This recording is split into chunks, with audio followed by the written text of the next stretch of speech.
Hello, everyone.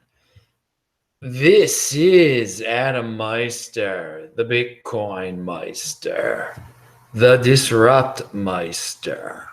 Welcome to the One Bitcoin Show. Today is November the 3rd. No, June the 3rd, 2019. I'm rushing things. Oh, yeah, I'm looking forward to the halving next year. I want it to be November. No, I don't. Let's take one day at a time. June the 3rd, 2019. Strong hand, long-term thinking, offended by selling. Value your wealth in Bitcoin, unconfiscatable. I'm not going anywhere. One Bitcoin equals one Bitcoin. Bitcoin is the next Bitcoin. Don't FOMO on altcoins. All right, everyone, check out the links below. Watch yesterday's show. The weekend shows are great. This Week in Bitcoin. Follow me on Twitter, TECHBALT. And, of course, techbalt.com, sportsmeister.com, all my podcasts. I add bonus podcasts from the past that you don't get here unless you go to the archives at disruptmeister.com. And, of course, at disruptmeister.com, you get all my old shows. Classic. If you're watching this live, you want to have a question, ask a question, type in Bitcoin Meister and I will see you. And yes, on Steemit, I am also Bitcoin Meister. It's live there right this second. Okay, so if Facebook coin, I was thinking about it again because the great Nick Carter tweeted out some thoughts about Facebook coin that put a new perspective on it. So first of all, it's Facebook coin, it's going to be private money. Yeah, it's centralized. But is it better than government money? Is it better than bureaucratic money? And I think, yeah, it will be better than many governments' money. Let's see what Nick had to say about this. And again, read this very fascinating thread out there. Facebook has better macroeconomic data than the Fed, more credit data than most banks, freed from political constraints. Why wouldn't they be able to engineer a currency indexed to purchasing power with attractive interest rates? Facebook will position their monetary project as pro-growth, pro-innovation, pro-USA. They will be persuasive. So there is going to be, at first, the government might say, well, we don't want Facebook coin to exist. We don't want this private money. But Facebook is so powerful, they will influence their millions of followers to petition the government, to put pressure on the government to let Facebook coin have its way. So they're going to get their way. And if you think about it long and hard, they got a lot of smart people working there. They got a lot of information there. They can create a monetary policy that's better than the government's monetary policy. They can create a form of money that's better than the dollar, perhaps. Now, again, it's centralized. It's not Bitcoin. I'm not saying it is, but they're doing something that's very interesting. I'm interested in private money, and they're going to toss this private money onto all of their millions of followers who they persuade, who they will convince it's the best thing in the world. And some of them, it will be a gateway into Bitcoin. That is why I keep on bringing it up. There's a lot of experimentation in the cryptocurrency space. This is where the big boys play. So I say, welcome Facebook coin to the space. All right, I had a little issue there with my chat. I didn't see that they're okay. Good, people are there. Good.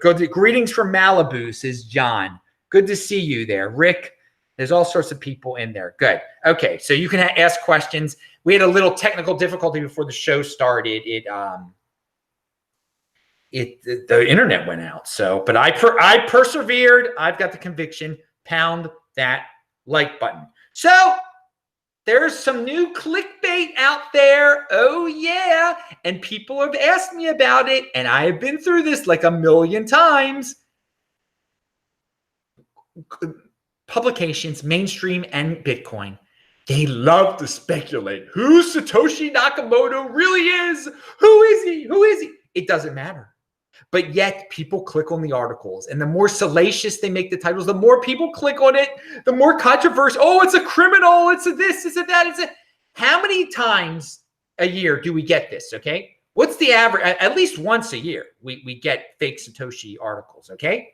And you fall for it every time, and you worry about it every time, and the price crashes every time. And, well, not crash, but guys, it's crypto noise. I have heard every year there's a new person. They say, well, maybe this criminal is, or maybe this Asian guy is he, or maybe this person living in California is him. It's every time they're going to be wrong. Every time they're going to be wrong. Get used to it. Don't ask me what I think about it. You just got what I think about it. I think it's totally crypto noise. It's totally clickbait, and everybody and people keep falling for it. And it's just it's frustrating that I get people asking me about this stuff. Yet and again, a lot of you haven't been through this, okay? Welcome. Now you've been through this part of the game, okay? It's going to keep on coming. It's going to keep on happening. There'll be a new, who will be the fake Satoshi of next year? Who will be the fake Satoshi of the second half of this year? Inquiring minds want to know. And yeah, it's just like the National Frickin' Enquirer. Pound that like button, as worthless as that magazine. Okay, so in Norway, we got lots of fans in Norway of this show. We have this show. Thank you, dudes. And I was just sent this article by the Halving Show. He's got a great show. It's all about halving. Look him up. But again, the big financial newspaper in Norway has an article, and you can get it translated. And I like getting little tips like this, seeing what things are, how people are thinking about it, how the mainstream is catching on in other countries besides the ones I'm familiar with because I speak English. The savings bank gave the green light to Bitcoin exchange. Cryptocurrency is not a blow. Norwegian banks are increasingly open to crypto companies. Okay, a little lost in translation there, but good. I'm glad to hear that the Norway mainstream media is talking about it. And hey, even if they weren't talking about it, Norwegians are acquiring, so that is good. Shout out to my buddy, the Big Halving Show, and look him up. So also today is Monday, the first work day of the year, work day of the month.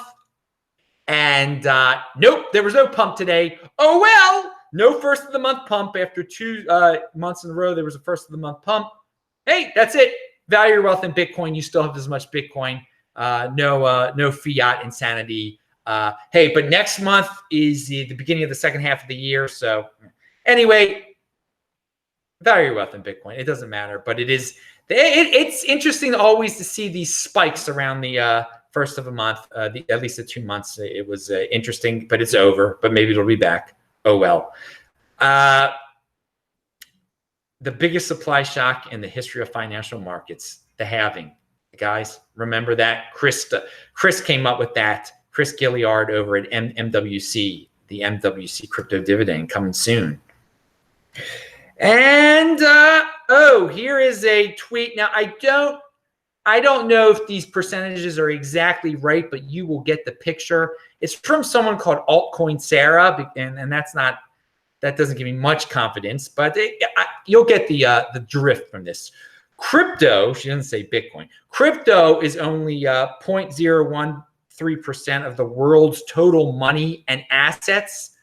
To reach just 1% would require a 75x market cap increase. Okay, so I don't know what she considers to be the world's total money and assets. Okay, I don't know what number that base number is, but whatever it really is, Bitcoin is only a small percentage of it right now.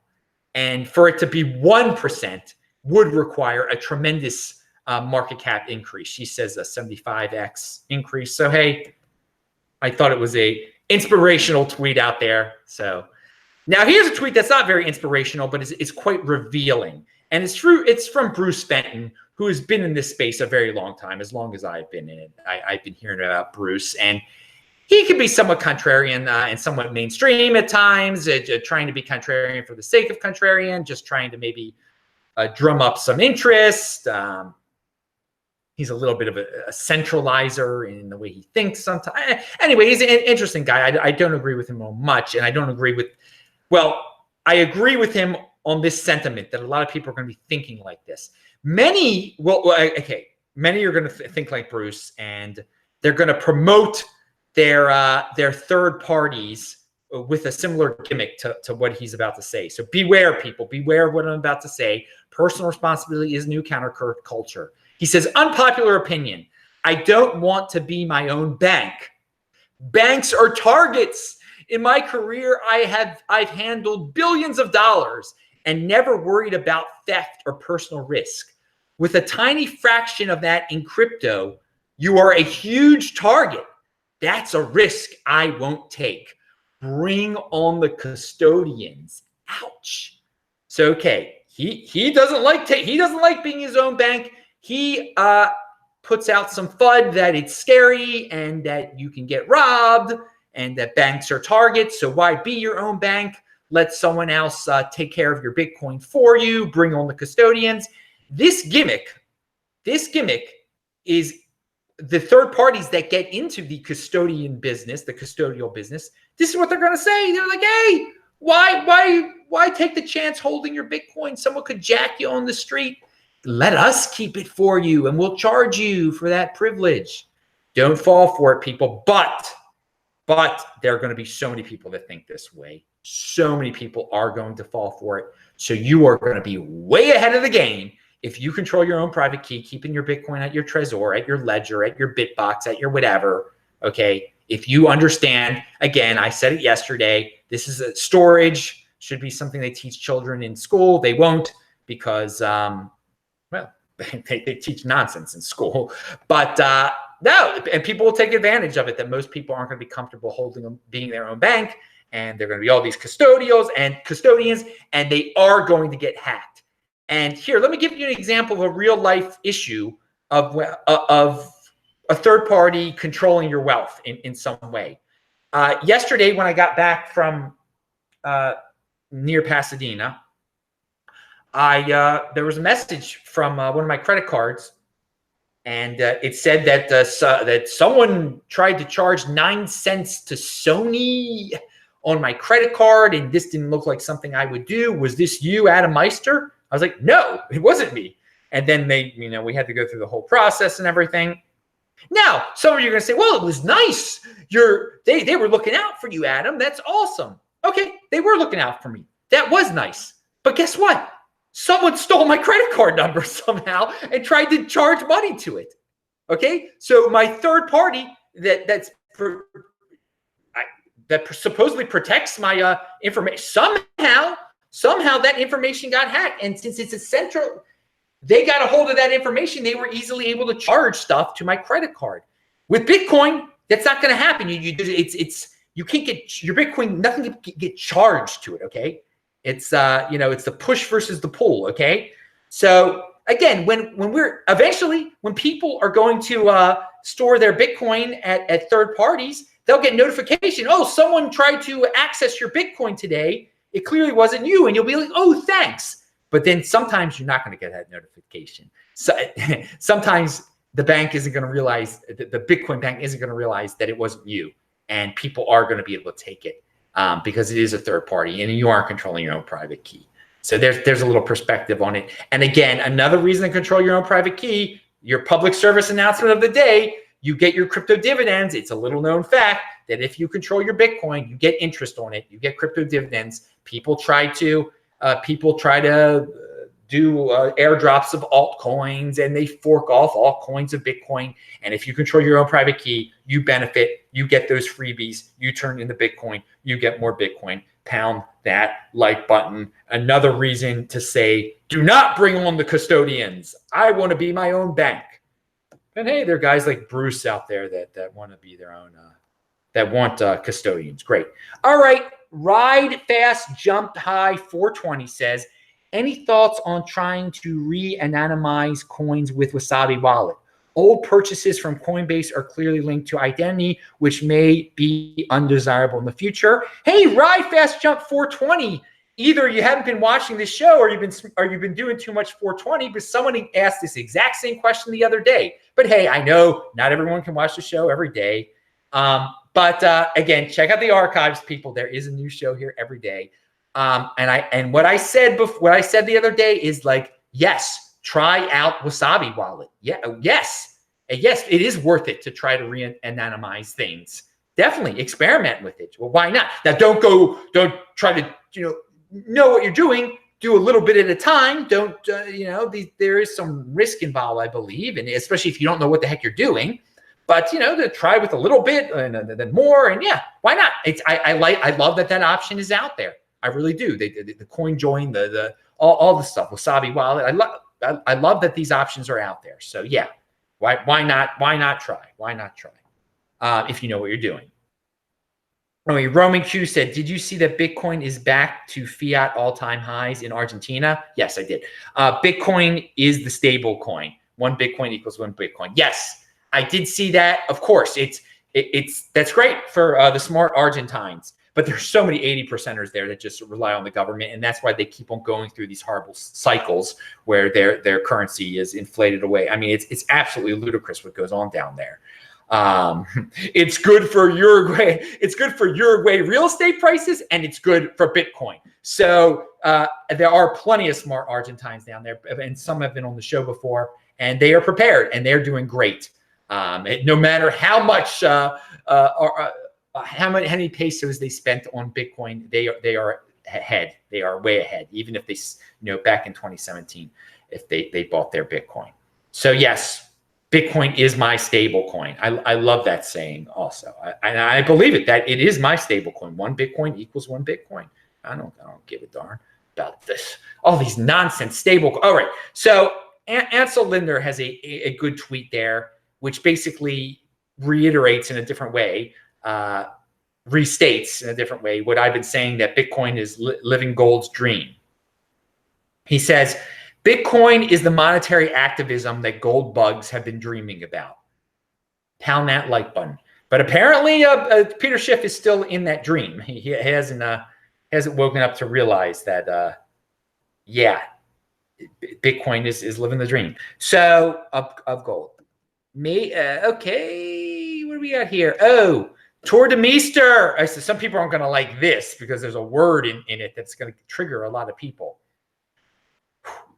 What is this? Is it fair to say, this is a question he ponders, is it fair to say that options and futures markets grow largest around the most significant sources of volatility for the world economy?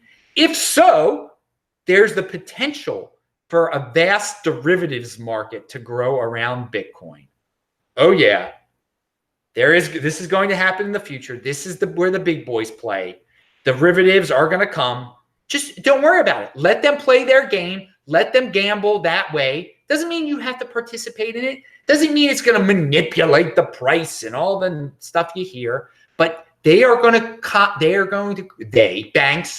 are going to create, and large financial organizations are going to create all sorts of complex financial tools around Bitcoin, financial products around Bitcoin. It'll be ridiculous. Doesn't mean you have to participate in it. And it's where the big boys play. So they will, and if they fail, they're not going to get bailed out. That's it. Bitcoin doesn't work that way. And finally, people have been going into my archives a lot lately and checking out old shows of mine, which I appreciate. I keep on getting these comments on shows from 2016.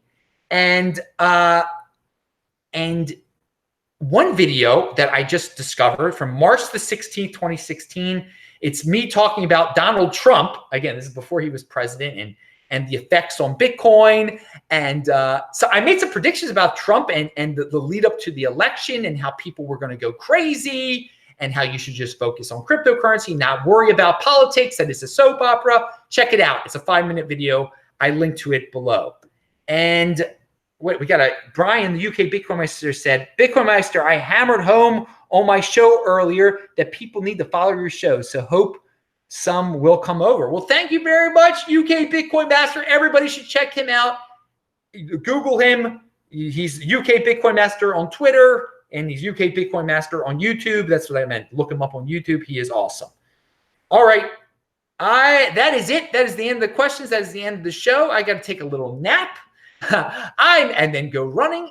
44-hour fast. I'm in the middle of almost at the end of it. I don't feel it. I'm just a little tired because I didn't get that much sleep last night. I'm Adam Meister, the Bitcoin Meister, the Disrupt Meister. Remember to subscribe to this channel, like this video, share this video, check out the links below, pound that like button, bang that bell button to get reminders when we go live, although I didn't get a reminder today. But hey, YouTube's going to do what YouTube's going to do. Click on those squares.